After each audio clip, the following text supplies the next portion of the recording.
Hey guys, Shinny here, and today we're going to be talking about running out of Mora in Genshin Impact.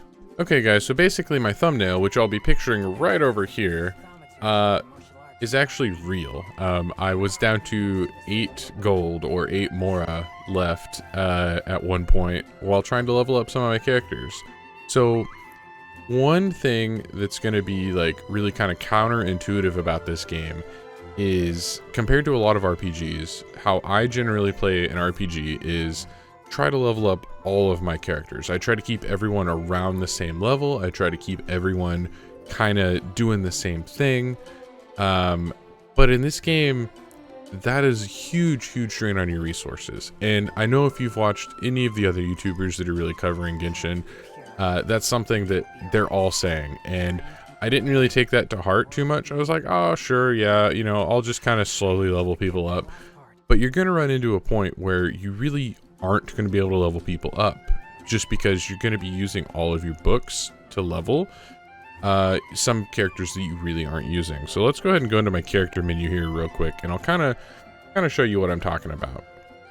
So Chongyun here I have at level 60. He's currently one of my highest level characters, and he is my main DPS right now that I'm using for my party. And this is my party right here is going to be Chongyun, Fischl, Barbara, and Klee. And I'm still kind of on the fence about some of these choices. I don't really know if this is what I'm going to stick with or not. And that's also been kind of a problem for me, is because I keep switching out my characters in my team.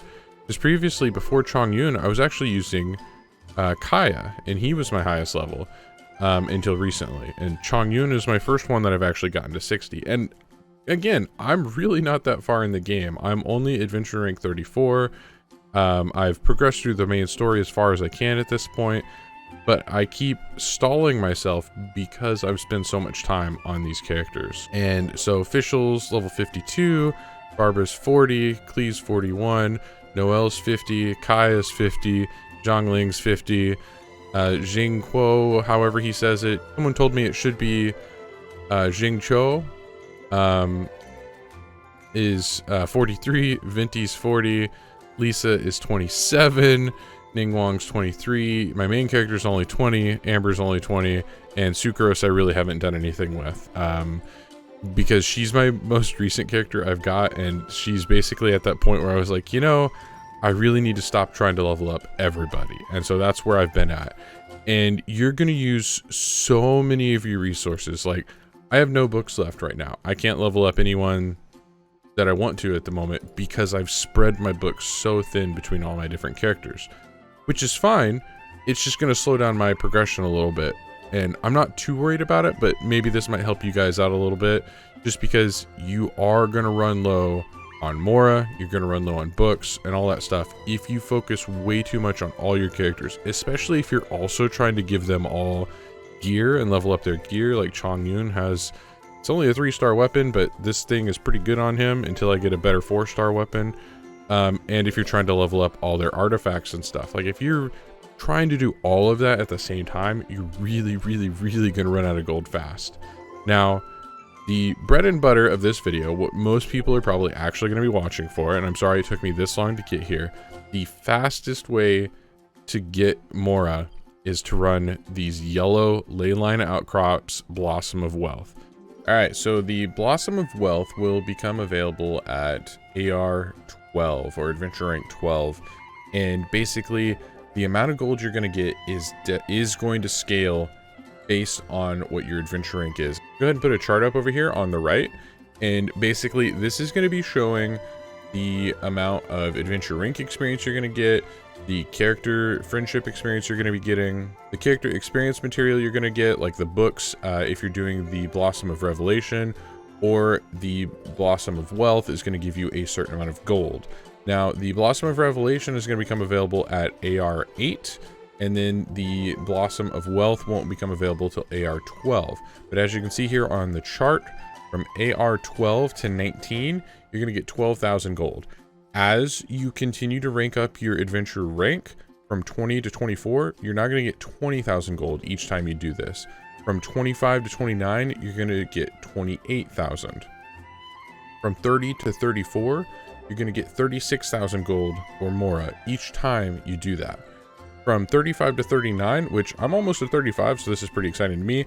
That's going to bump up to 44,000 gold each time I do it, instead of that 36,000 gold that I'm currently on at the moment. From 40 to 44, that's going to bump up to 52,000 gold.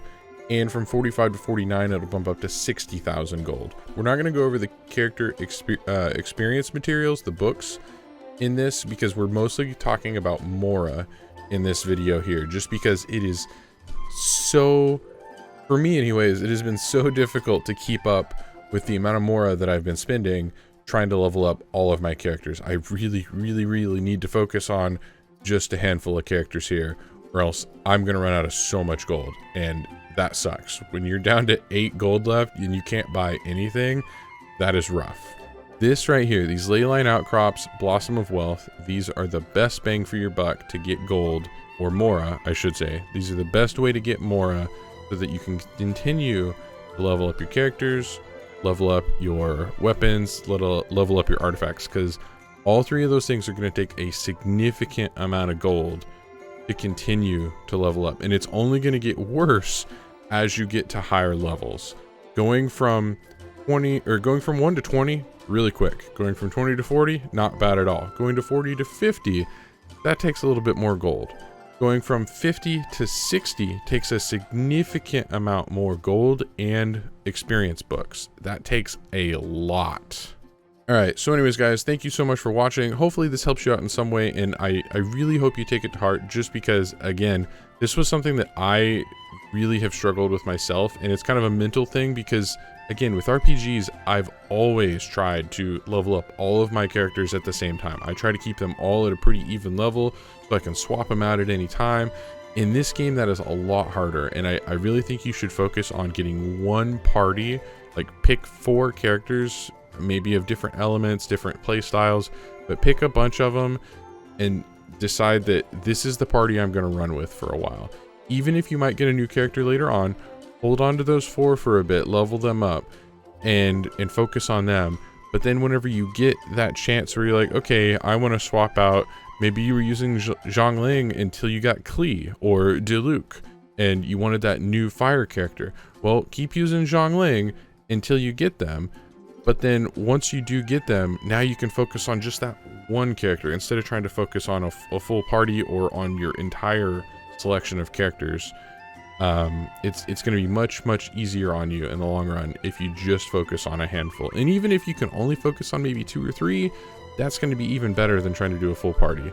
But it's so hard for me to explain that until you really get into that position of having no gold, having no experience books, anything like that.